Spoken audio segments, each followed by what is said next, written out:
Hər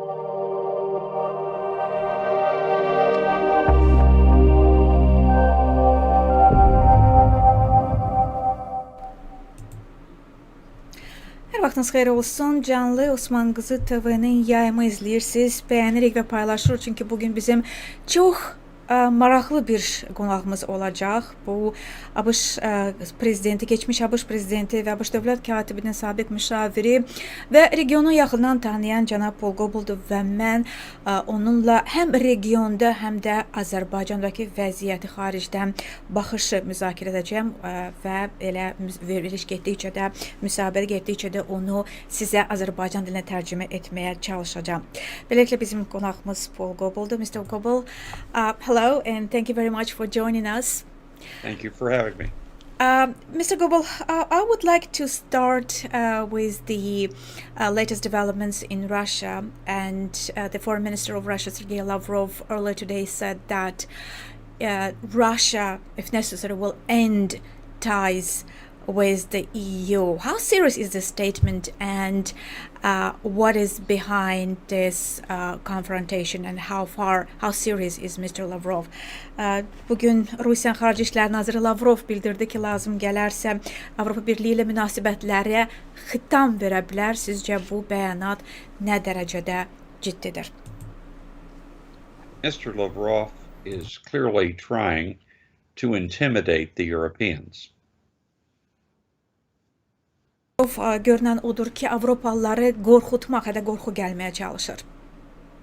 There is no real possibility that Moscow would ever completely sever ties with the European Union. Əsla belə bir reallıq yoxdur ki, Moskva doğrudan da Avropa Birliyi ilə bütün əlaqələrinə xitam verə bilər. But threatening to do so has the effect of causing some Europeans to feel that they must make more concessions to the Russian position. Lakin belə hədə qorxu gəlməklə bunun effekti ondan ibarət ola bilər ki, bəzi Avropa məmurları müəyyən kompromislərə gedə bilər və öz mövqelərini yumşalda bilərlər. If the Europeans do not move in that direction, Mr. Lavrov may find himself having made a statement that he can't really back up. Əgər bu baş verməzsə, o zaman Lavrov özünə elə bir mövqedə tapmış olacaq ki, o geri çəkilə bilməyəcək. So, you're saying that this is just an attempt to intimidate and perhaps even to get some compromises. But where, at this point, what can you tell us about the EU and United States? How are they, do you think, acting in one front? To what extent their positions are closer to each other? Və sizcə bu baxımdan Avropa Birliyi ilə ABŞ münasibətləri nə dərəcədə yaxınlaşır və onlar bir cəbhədən çıxış edirlərmi?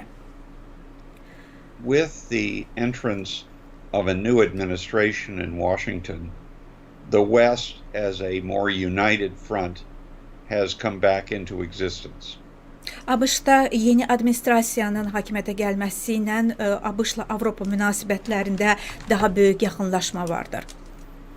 The United States, under President Joe Biden, is committed to a close transatlantic relationship, and both the European Union and the United States are outraged by recent behavior in Moscow, especially the imprisonment of Alexei Navalny. Biden hakimiyyətə gəlməsindən sonra Şimali Atlantika ilə daha yaxşı münasibətləri, münasibətlərin tərəfdarıdır və həm Avropa Birliyi, həm Amerika Birləşmiş Ştatları Navalny hadisəsindən hiddətə gəliblər. So it is certainly the case that what Mr. Lavrov was saying about the European Union was also being addressed to the United States. Odur ki, Sergey Lavrovun Avropa Birliyi ilə bağlı dedikləri həm də Amerika Birləşmiş Ştatlarına şamil oluna bilər. So, do you think that this is how United States take it? That it is also targets, it's also addressed to the United States as well? That Russia is ready, if necessary, to end ties with the United States? Well, Russia isn't going to end ties with the European Union and it isn't going to end ties with the United States. It may reduce them in both cases, but it will not end them. The threat that you're going to end relationships is bombastic. It is not something that anyone is going to take seriously in a world where the United States and the European Union are so important for so many people, including the Russians. Sual bundan ibarət ki, siz hesab edirsinizmi ki, bu əslində Lavrovun Avropa Birliyinə dair dediyi məsələ, sözlər həm də ABŞ-a aiddir ki, əgər lazım gələrsə Rusiya bu münasibətlərə tamamilə xitam verə bilər. Cavabından ibarətdir ki, nə Rusiya, nə ABŞ-la, nə də Avropa Birliyi ilə bu münasibətlərə xitam verilməyəcək və ona görə də bəli, ABŞ bunu həm də öz ünvanına deyilmiş sözlər kimi götürür, lakin müasir zamanədə həm ABŞ-la, həm Avropa ilə münasibətlər o dərəcədə vacibdir və o qədər adamın həyatını təsirləndirir ki, belə bir risk yoxdur. Well, my next question would be the Navalny's case and how far do you think United States and indeed EU are willing to go in order to against those who poisoned Mr. Navalny. Sizcə ABŞ və Avropa nə dərəcədə uzağa gedə bilər Navalny'ni zəhərləyənlərə qarşı? It is almost certain that both the European Union and the United States will announce a new series of personal sanctions against those who were directly involved in poisoning Mr. Navalny. Görünən odur ki, həm ABŞ, həm də Avropa Birliyi Navalny'ni zəhərləyənlərə qarşı şəxsi, fərdi sanksiyalar elan edəcəklər. There may be additional sectoral sanctions. My guess is that right now it's unlikely that there would be widespread support either in Europe or the United States for suspending Russia's ties with the SWIFT banking settlement service, something that would hit Russia very, very hard and is something that is sort of the last thing you want to do. Görünən odur ki, fərdi sanksiyalardan başqa həm də sektorial sanksiyalar gəlir, lakin bu sanksiyalarda bir çox adamlar onların qüvvəyə minməsində həvəsli deyirlər. Məsəl üçün, SWIFT-lə bağlı ona görə ki, bu qədər adamın həyatını təsirləndirəcək və bu Rusiyaya qarşı edilə biləcək ən son addım kimi nəzərdən keçirilir. Well, how about the Nord Stream 2? What do you think expects this project that is nearly ended, and what effect can it play? What role do you think it can play in showing, in demonstrating a unified position in Navalny's case? Sizcə bəs Şimal Axını 2 layihəsi nə gözləyir və bu Rusiya ilə qarşı Rusiya ilə münasibətləri necə təsirləndirə bilər? The United States and many countries in the EU do not have the same views on Nord Stream. ABŞ-da bir çoxları bu Nord Stream 2 layihəsinə bağlı fikirləri heç də Avropadakıların fikirləri ilə üst-üstə düşmür. The United States has opposed Nord Stream from the beginning. Many countries in Europe think it would be to their advantage if it is completed.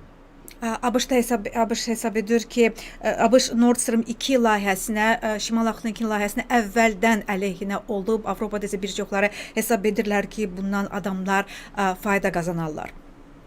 There are currently at least 2 factors that are playing a role in determining what happens next. Hal-hazırda hansı qərar reallaşmasını 2 faktor təsirləndirməkdədir. On the one hand, because of the pandemic, demand for natural gas has fallen quite a bit. Bir tərəfdən pandemiyaya görə təbii qaza olan ehtiyac aşağı düşüb, tələbat aşağı düşüb. So an additional supply is at present anyway of less interest. Ona görə də ehtiyac və tələbat hər halda hal-hazırda olan vəziyyətə görə əvvəlkinə nisbətən daha aşağıda, daha az maraq vardır. On the other hand, there has been a dramatic expansion in the capacity of the United States to ship liquefied natural gas to Europe by ships. Digər tərəfdən isə Avropaya daha çox maye qaz transportasiyası məsələsi gündəmdədir. And that means that how this plays out is going to depend not just on attitudes with respect to Moscow, but on the economic calculations of all the players. Ona görə də son qərar Rusiyaya qarşı kimin hansı hisslər keçirməsi yox, iqtisadi faktorlara əsaslanacaq. So it's not going to be in the end the political decision. I think it's not going to be only a political decision. Mən düşünmürəm ki, bu yalnız siyasi qərar olacaqdır. I think people have paid too little attention to the tectonic shifts in the oil and gas market, which may end up being much more important than political reactions to Moscow and its activities. Elə bilirəm ki, adamlar Moskvanın və siyasi qərarların ardınca bu məsələlər çox diqqət yetirməkdədir, amma neft və qaz sektorunda baş verənlərdən isə arxa planda qalıb. Actually, I would like to talk about what is happening in this sector because obviously it affects Azerbaijan a lot as well as a country that exports as an oil gas export country. What do you think the pandemic's the effect was? We hear the oil giants such as BP, ExxonMobil and others talking about a new vision and switching from carbon to non-carbon, from oil and gas production to renewed energy. How serious is this transition and how can it affect Azerbaijan? Mən elə sizə bu segmentdəki vəziyyət barədə soruşmaq istərdim, çünki neft və qaz gigantları keçiddən danışırlar, neft və qazdan qeyri-karbon sahəsinə yenilənən enerji bu Azərbaycan üçün nə demək ola bilər? I think it is very important to separate what is likely to happen in the near future with what is going to happen 3 to 5 years out. Mən hesab edirəm ki, biz burada bir ayırd etməliyik, fərq qoymalıyıq ki, bir neçə il sonra nə baş verə bilər və yaxın gələcəkdə nə baş verə bilər. When the pandemic ends, there is going to be a dramatic increase in demand for oil and gas, and countries that export or transit it will benefit that way. Pandemiya qurtaranda neft və qaz ixrac edən ölkələr bundan böyük xeyir götürmüş olacaqlar. The majors that are involved with Baku will certainly be interested in pumping and bringing out more oil and gas next year than they were able to do this year. Və ona görə Azərbaycan layihələrində iştirak edən neft nəhəngləri onlar gələn il daha çox ixrac etməyə çalışacaqlar bu il və keçən il olduğundan müqayisədə, yəni pandemiya illərində. But in the slightly longer term, there's going to be a fundamental shift. Nisbətən yaxın keçmişdə, gələcəkdə isə çox vacib bir dəyişiklik baş verəcək. One of the things the pandemic has done is shown people that it is possible to make changes in economic activity that people did not think were possible before. Ona görə ki, pandemiyanın nəticələrindən biri də odur ki, o adamlara göstərdi ki, onlar öz iqtisadi fəaliyyətində əvvəl təsəvvür etmədikləri dəyişikliklər edə bilərlər. And that makes it likely that the majors will begin making a shift away from entire dependence on oil and gas to other energy sources. And that I would expect in the 3 to 5 year period.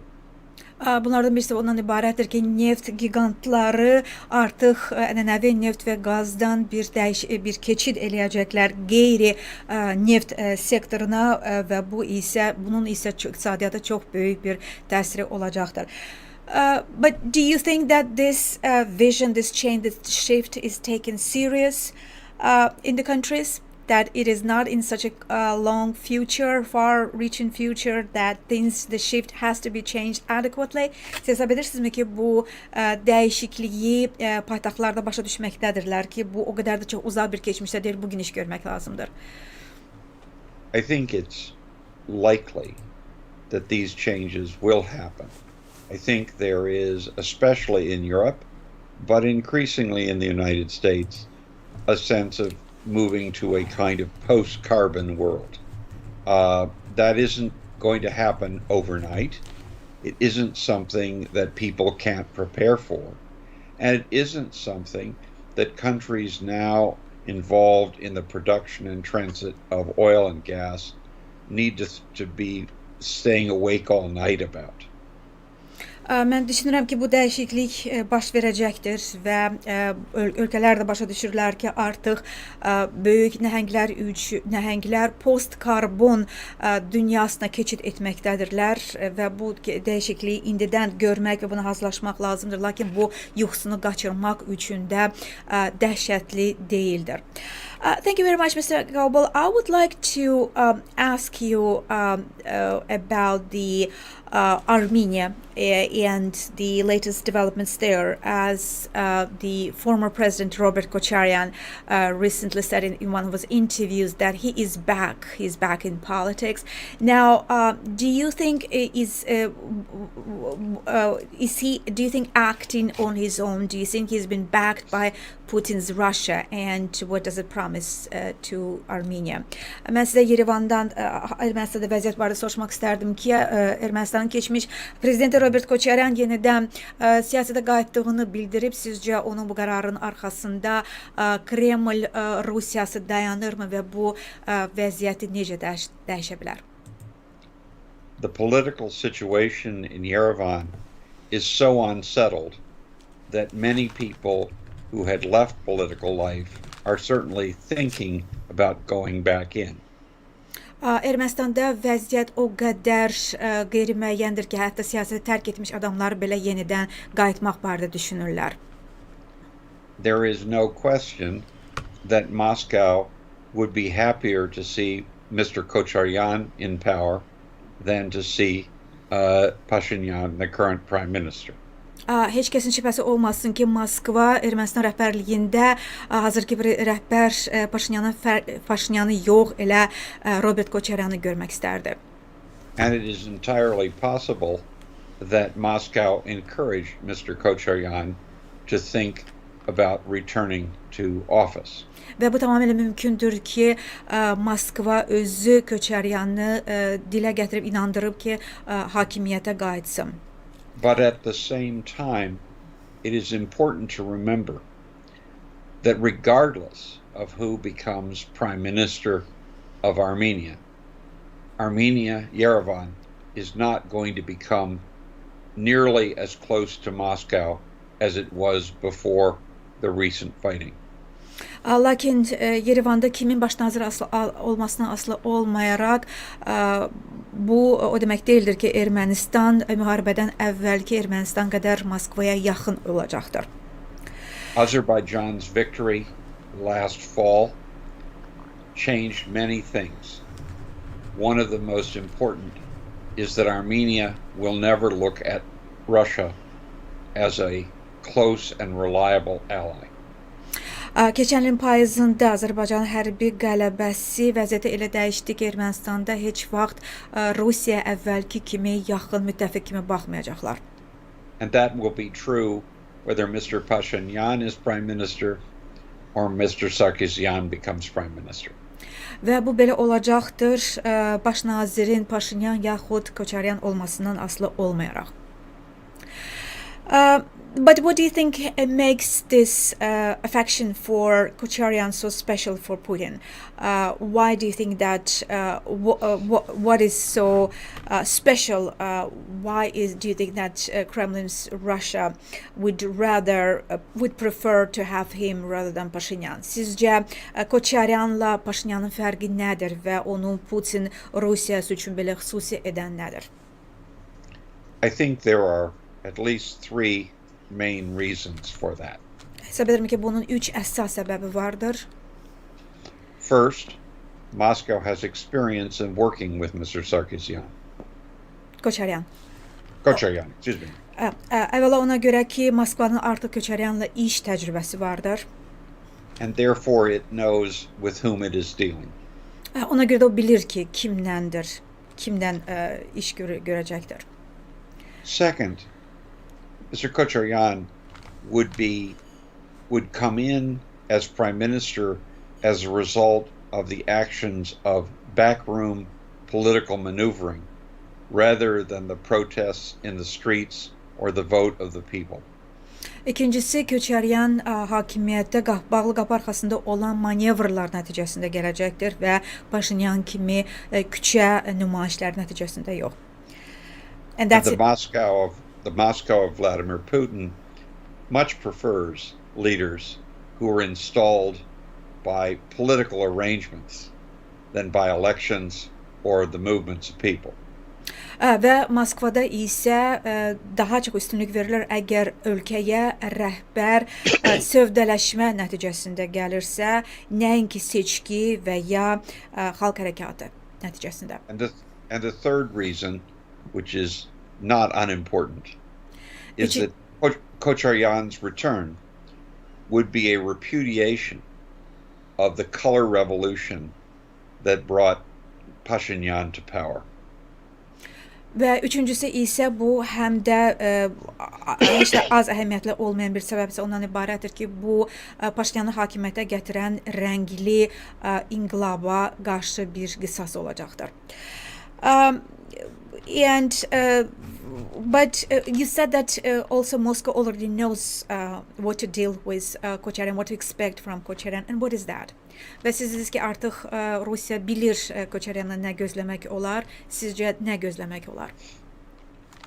I think Köçəryan would be more willing to cooperate with Russia economically. There might be more willingness to transfer Armenian assets, such as there was when Russia was given control of Armenian railroads. Elə bilirəm ki, Köçəryan Paşinyan nisbətən iqtisadi baxımdan daha çox Rusiya ilə əməkdaşlıq etmək istəyəcək. O cümlədən Rusiya ilə sərvətlər və məsələn dəmir yolu məsələsində olduğu əməkdaşlıq kimi. And from Moscow's point of view, that's a very important factor because it's about money. Və Moskvanın baxışı bundan ibarət. Bu işin Moskva üçün bu çox vacib faktordur, çünki bu pul barədədir, sərvət barədədir. Well, it's also seems like what about the November 9 or November 10 agreements? Do you think they can be new unforeseen problems with the new leadership in Armenia, like trying to change the outcome of the agreement or indeed to recapture the Azerbaijani territories, like especially Shusha and Hadrut? The Armenian military. I'm sorry, I will just translate that as well. Sizcə bəs yeni liderliyin gəlməsi ilə Moskva üçün yeni problemlər yarana bilərmi? 10 noyabr, 9 noyabr müqaviləsinin bəyanat nəticələrlə bağlı, məsələn, itirilmiş əraziləri yenidən qaytarmaq üçün. The Armenian military does not have the capacity to retake Azerbaijani territory. Ermənistanın hərbi qüvvələrinin Azərbaycan ərazilərini geri götürmək üçün hərbi qüdrəti yoxdur. And that's true whether Pashinyan or Köçəryan is in charge. Və bu hakimiyyətdə həm Paşinyan olanda da, həm də Köçəryan olanda da vəziyyət bundan ibarətdir. So do you think that Russia's help, brotherly, so to speak, help is not going to change that? I don't think that's going to change it because I don't think the Russians are willing to take the risk of expanding a military action where they would have to fight Azerbaijanis and Turks. Mən sualdan ibarət ki, sizcə bəs Rusiyanın dırnaqarası qardaş yardımı da bu vəziyyəti dəyişə bilməzmi? Xeyr, dəyişə bilməz. Çünki Rusiya belə bir riska getməz ki, həm Azərbaycan, həm də Türkiyə qarşı müharibəyə qarışmalı olsun. But there is, to add one thing, there is one reason why Moscow would prefer Köçəryan to Pashinyan that I have not mentioned that may matter a great deal. Daha bir məqam ki, nəyə görə Rusiya üçün Köçəryan Paşinyandan daha maraqlıdır, daha əhəmiyyətlidir, bu isə bundan ibarətdir. Pashinyan has made a central argument since the November Accords that a final status must be determined for Karabakh.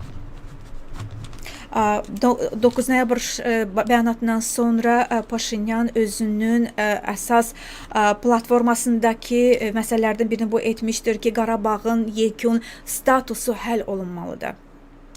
That is something that the Western OSCE co-chairs, France and the United States, have been sympathetic to. Bu məsələyə isə ATƏT-in Minsk qrupu həmsədr ölkələri ABŞ və Fransa, Rusiya daxil olmaqla rəğbətlə yanaşırlar. But it is something that Moscow very much opposes. Lakin Moskva bu məsələnin əleyhinədir. And that it would be very pleased to have an Armenian prime minister who stopped talking about final status for Karabakh anytime soon. Və ona görə də çox istərdi ki, Rusiyanın rəhbəri çox yaxın zamanda bu barədə danışmağı dayandırsın. Yəni bu məsələ haqqında danışmasın. But we've seen Russia's leadership itself, Putin, Sergei Lavrov and others mentioning this issue, Karabakh's legal status, although they said that this is something that should be kept for the future.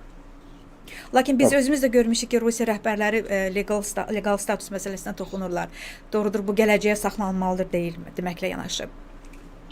Dmitry Medvedev, who is the number 2 in the Russian Security Council, said very, very clearly, this must not be discussed now because it would lead to an explosion.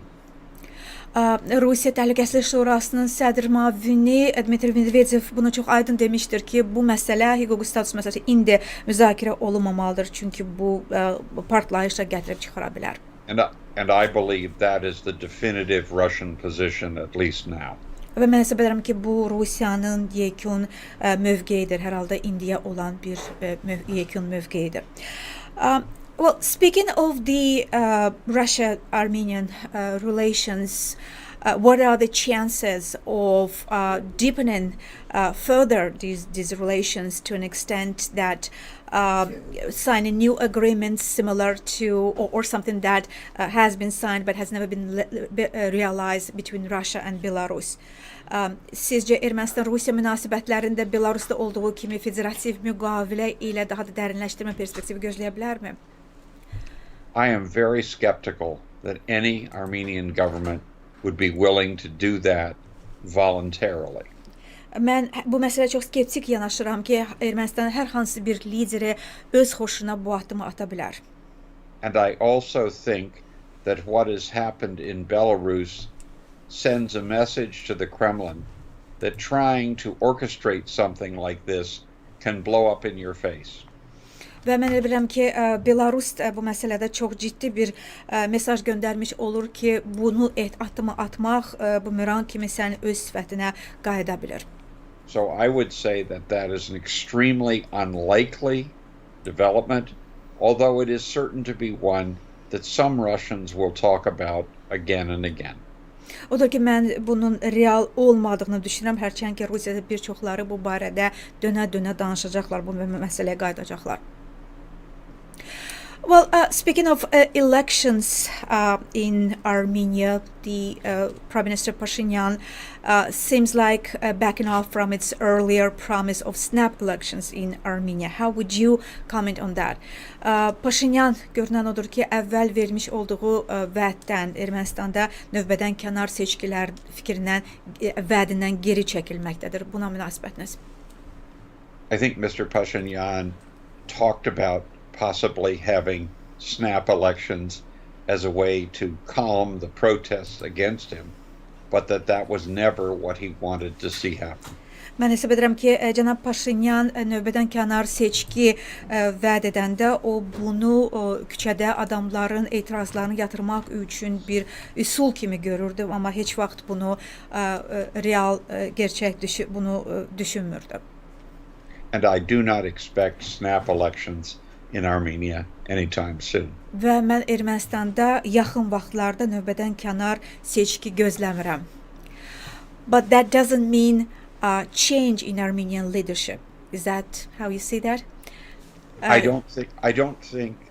think that what may happen is a shift of power within the government, possibly orchestrated with enormous Russian pressure, rather than having a new government emerge by elections. That limits the possibility for a return by Köçəryan, but it doesn't speak to the issue of who will be in charge of key ministries 6 months from now. Sualdan ibarətdir ki, yəni siz növbədən kənar seçki gözləmirsiniz, amma bu hakimiyyət dəyişikliyi demək deyildir. Cavabı bundan ibarət oldu ki, bu hakimiyyət dəyişikliyi hökumət daxilində bir hakimiyyətin ötürülməsi kimi ola bilər, seçki nəticəsində yox, lakin bu 6 ay sonra kimin olması, hakimiyyətdə olmasını cavablandırmış olmur. So let me clarify there. What do you mean by a shift in the government under Russian pressure, and how legitimate will that be? Sizcə bu cür hakimiyyətin dəyişməsi seçkidən kənar nə dərəcədə legitim olacaq? Ola bilər. Well, those are two questions. The first is, could there be a shift? And the second is, would it be legitimate if it were orchestrated by Russian pressure? Burada iki sual vardır. Sizcə bu hakimiyyət dəyişikliyi olacaqmı və ikincisi bu özü nə dərəcədə legitim olacaqdır əgər həm də Rusiyanın təzyiqi nəticəsində baş verirsə? There certainly could be a shift. A number of key ministers could be replaced, and if you put different people in, they would lead to a different set of policies. If you replace the foreign minister, the defense minister, the interior minister, you'd be sending a signal, depending on who got those jobs, of moving in new directions. Məsələn, siz əgər vacib nazir fiqurları dəyişirsinizsə, Xarici İşlər Nazirinin, Müdafiə Nazirinin, Daxili İşlər Nazirinin və onlar fərqli siyasət yeritməyə başlayırlarsa, bu artıq bu cür siyasi kursun dəyişməsi olur. Moscow's ability to decide those questions is limited, but history suggests that the Russians may overplay their hand, try to be too heavy-handed, and if they are, they may end up with an Armenian government even less to their liking than the one they have now. Rusiyanın bu məsələ təzyiq göstərmək imkanları məhduddur, çünki onlar başa düşürlər ki, çox təzyiq göstərərlərsə, bu onların əleyhinə işləmiş olur və indi Ermənistan üzərində olan təzyiqləri nəticədə daha da azalmış olur. Well, speaking of the current situation in Karabakh, first of all, I would like to come back to it, but first I would like to discuss the Russian protests. Now, the Navalny's headquarters suspended its protest till spring. Looks like it's not going to be second Belarus, but what will it be? Mən Qarabağ məsələsindən qayıdacağam, amma ilk öncə Rusiyadakı etirazlara toxunmaq istərdim. Navalny qərargahının etirazları yazadək təxirə salması görünən odur ki, Rusiya Belarus olmayacaqdır. Bəs nə olacaqdır? The Navalny organization has suspended mass public protests where large numbers of people would gather in public spaces, largely because in the two that were held in recent weeks, there were over 12,000 people arrested, and the Navalny people are fairly confident that if they organized new mass demonstrations, there might be even more arrests, something they want to avoid. At the same time, it's important to note that they've already scheduled for February 14th a new kind of demonstration in which people will hold up flashlights and cell phones in the yards of their apartment buildings, something that the Belarusians have already been doing as a way of continuing the protests. So it isn't as if the Navalny movement has stopped, but it is trying to find a new direction lest more people suffer. This is going to play out in a complex game between the Navalny organization on the one hand and the Kremlin on the other. Navalny'nin qərargahı dayandırıb, təxirə salıb, ona görə ki, 12.000-dən çox adam həbsdədir və onlar ehtiyat edirlər ki, etirazlar davam etdirərlərsə, bundan da çox adam həbsdə ola bilər. Lakin Navalny qərargahı yalnız ictimai yerlərdə etirazlara dayandırıb. Lakin məsələn, fevralın 14-nə onlar başqa bir etirazı hamının evin damına qalxıb, işıqları havaya göyə salmaqdır ki, Belarusda biz buna bənzər etiraz aksiyası görmüşdük. Biz hal-hazırda Navalny qərargahı ilə Putin, Kreml arasında bir oyun silsiləsinə daxil olublar ki, bu etirazları nə zaman, necə və harada davam etdirmək baxımından. So what do these protests promise to Russia, and will they be sustainable enough, strong enough to bring change to Russia later this year in September at Duma elections? Sizcə bu etiraz aksiyası sentyabrda Duma seçkiləri ilə dəyişikliklə nəticələnə bilərmi? I think the easy answer is no, they won't. This is not quite yet a revolutionary situation. These are large demonstrations, but they are relatively small compared to the total Russian population, and the resonance of the Navalny protests with the Russian people as a whole doesn't seem to be as great as many had hoped. Xeyr, qısa cavabından ibarət olardı ki, xeyr, yox, ona görə ki, bu hələ Rusiya inqilabı ilə nəticələnməsi üçün əhalinin kiçik bir hissəsini əhatə etməkdədir ki, bu cür nəticəyə gətirir adamların ümid etdiyinin fərqli olaraq. So so the spring is not that far, and what do you think it means for the Armenia-Azerbaijan region? Will those protests keep the Kremlin busy with its own headache, its own issues, or activating its role in Karabakh region actually boosts its reputation domestically as well? Sizcə bu nə deməkdir və bu etirazlar Kremlin başını qatmışmı olacaq, yoxsa Qarabağda fəallıq Rusiyanın xeyrinə bu Putin rejimini daxildə də reputasiyasını gücləndirmiş olardı? Vladimir Putin would love to have a foreign policy success that would raise his standing with Russians.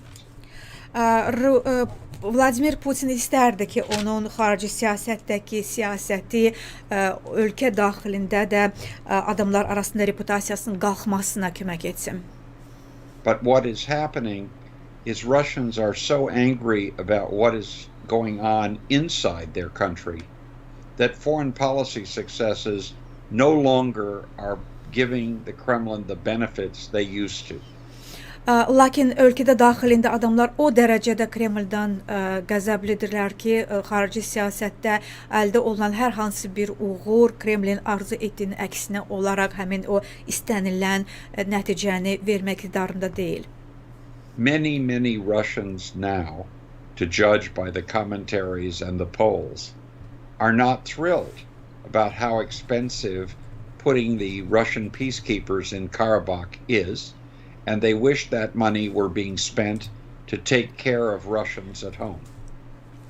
Və biz Rusiya mətbuatındakı şərhləri monitorinq etsək görərik ki, bir çox adamlar Rusiyanın sülhməramlı qüvvələri nə qədər pul xərclənməsindən heç də sevinmirlər və hesab edirlər ki, əksinə bu pullar ölkə vətəndaşlarının güzəranının yaxşılaşdırılmasına sərf olunmalıdır. So there is very little that Vladimir Putin can do in the South Caucasus that would win him the kind of support he probably hopes for in advance of the Duma elections. The greatest problem now is that Russians are angry, not because of Navalny. Navalny is an occasion, not a cause, but because of all the problems in Russian society.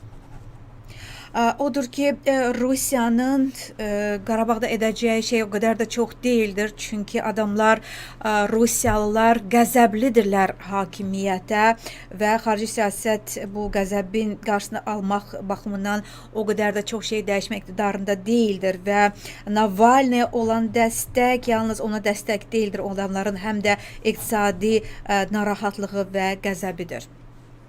The greatest danger right now is that the popular support for united Russia will fall so far that the Kremlin will engage in massive and obvious falsification of the Duma election results.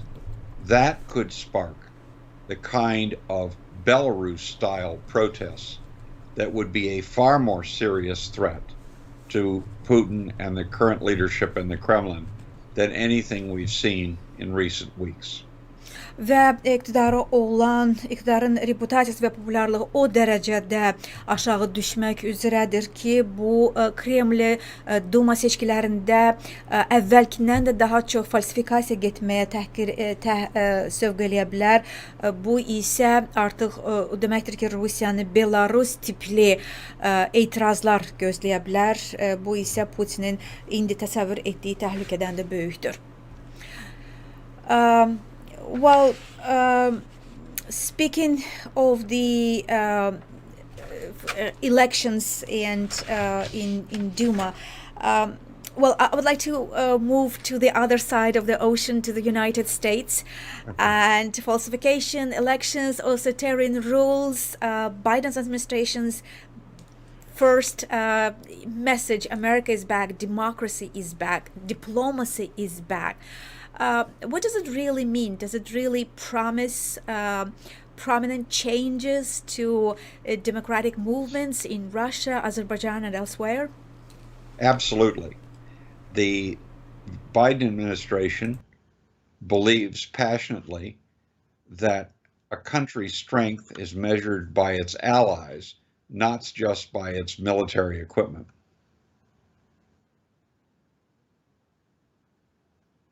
Sualından ibarət ki, sizcə ki, notayında Biden'ın deməsi ki, Amerika qayıdıb, diplomatiya qayıdıb, demokrasiya doğrudan da vəziyyəti dəyişə bilərmi Rusiyada, Azərbaycanda və digər yerlərdə? Cavabından ibarət ki, tamamilə doğrudur. Çünki Biden həqiqətən buna inanır ki, ölkənin gücünü nümayiş etdirən onun hərbisi deyildir, onun müttəfiqləridir. In that regard, we are going to see a vastly greater American support for NATO and other alliances of that kind. Ona görə də biz NATO ilə və bu cür müttəfiq münasibətlərə daha çox dəstək göstəriləcəyinin şahidi olacaq. At the same time, the United States, which has always seen itself as having a special role in promoting democracy and human rights, is going to be far more concerned about those issues than it was under the Trump administration. Ona görə də nəticə etibarilə biz Amerika siyasətində dünyada insan haqlarına bağlı daha çox narahatlıq nümayiş etdirməsini görəcəyik, əlxüsusda Trump administrasiyası ilə müqayisədə. That means in the Caucasus that there will probably be a move to put Georgia on a fast track toward membership in NATO.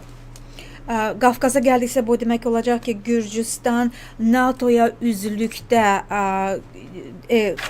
tez bir zamanda bu yolu adlamasına kömək. And there will be more attention by Washington to human rights issues across the entire region. Və bütün bölgədə isə administrasiya tərəfindən insan haqlarının irəliləməsi bu vəziyyətin yaxşılaşmasına doğru dəstək görəcək. What do you anticipate from democracy summit? Who do you think will get to be invited? And Well, siz I would- demokratiya zirvəsindən nə gözləyirsiniz? Sizcə kim dəvət olunacaq? I'm troubled by the whole idea of having a democracy summit because you have to decide who's in and who isn't. Məncə problem də bundan ibarətdir ki, siz demokratiya zirvəsi keçirirsiniz və kimlər içəridə, kimlər dəvət alacaq, kimlər olmayacaq, kim outsider olacaq. Almost 30 years ago, after the demise of the Soviet Union, the United States organized a democracy summit, and it proclaimed as democracies a number of countries that weren't anything close to being democratic. That had the effect of discrediting the effort rather than advancing it. Təxminən 30 il əvvəl bu cür demokratiya zirvəsi olanda oraya dəvət olunan ölkələr arasında demokratiyadan çox uzaq ölkələr var idi və ona görə bu həmin ideyaya zərbə vurmuş oldu. So if I were giving advice, I would urge to promote democracy in other ways than having a summit meeting of the democracies. That's just too difficult in the current world. Odur ki, əgər mən müşavir olsaydım, mən tövsiyə versəydim, mən düşünərdim ki, bu cür demokratiya zirvəsi keçirməkdənsə digər çıxış yollarına baxsınlar. Çünki müasir dünyamızda kimin demokratiya olmadığını demək çətindir. Well, speaking of Biden's administration, first days, first phone conversations, first discussions, incidentally, Mr. Biden's staff ended discussing Nagorno-Karabakh conflict with Turkish staff, with Turkey rather than Russia. Now, is it indicative of some changes? But how would you comment on that? İlk günlərdən danışırkən Biden administrasiyasının nümayəndəsi Qarabağ münaqişəsini Türkiyə prezidenti nümayəndəsi ilə müzakirə etdi, Rusiya ilə yox. Sizcə bu nəyin göstəricisidir? I'm delighted that was what happened. Mən bunun baş verməsinə şadam. Turkey is a NATO ally. Türkiyə NATO müttəfiqidir. It is a rising power in the South Caucasus. Və o Cənubi Qafqazda gücü, təsiri böyüməkdə olan dövlətdir. And it is important to send a message that the countries of the South Caucasus, including Azerbaijan, have every right to form close alliances with people outside of the former Soviet space, rather than always having to look to Moscow. Və ona görə bu mesajı vermək çox vacibdir ki, Cənubi Qafqaz ölkələri, o cümlədən Azərbaycan da özləri öz müttəfiqlərini seçə bilərlər və bu müttəfiqlərin həmişə olduğu kimi MDB ölkəsi yox, xarici kənar dövlətlər də ola bilər.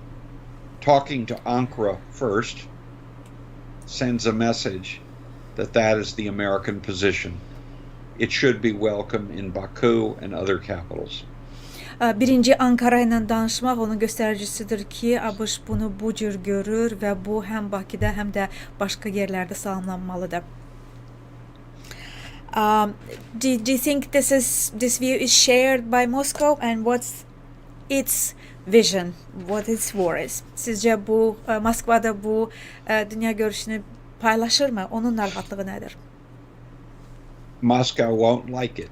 Moskvanın buna xoşu gəlməyəcək. Because Moscow thinks it should have the power to make all decisions for all the countries that emerged from the former Soviet space. Çünki Moskva hesab edir ki, keçmiş Sovet İttifaqı ərazisində yaradılan bütün yeni dövlətlər bütün prioritetlərini Moskva ətrafında qurmalıdırlar. But that is a position that reflects a past which no longer exists. Lakin bu keçmişi əks etdirir, lakin müasir dünyamızda bu mövcud deyildir. The peoples of the former Soviet republics are looking more broadly to other parts of the world. Və keçmiş Sovet İttifaqı ölkələrinin əhalisi bütün dünyaya baxmaqdadırlar. Their peoples are learning English, Chinese, German and French more often than they are learning Russian. Və bu ölkələrin əhalisi İngilis dilini, Çin, Fransız və digər ölkələri daha çox öyrənməyə üstünlük verirlər, nəinki rus dilini. And in most of them, a majority of the population, or close to a majority, have been born since there was a Soviet Union. Və onların bir çoxunda gənclik Sovet İttifaqı dağılandan sonra dünyaya gəlib, dünyaya göz açıb. Moscow may not like that, but that is the new reality. Moskvanın buna xoşu gəlməyə bilər, lakin bu yeni reallıqdır.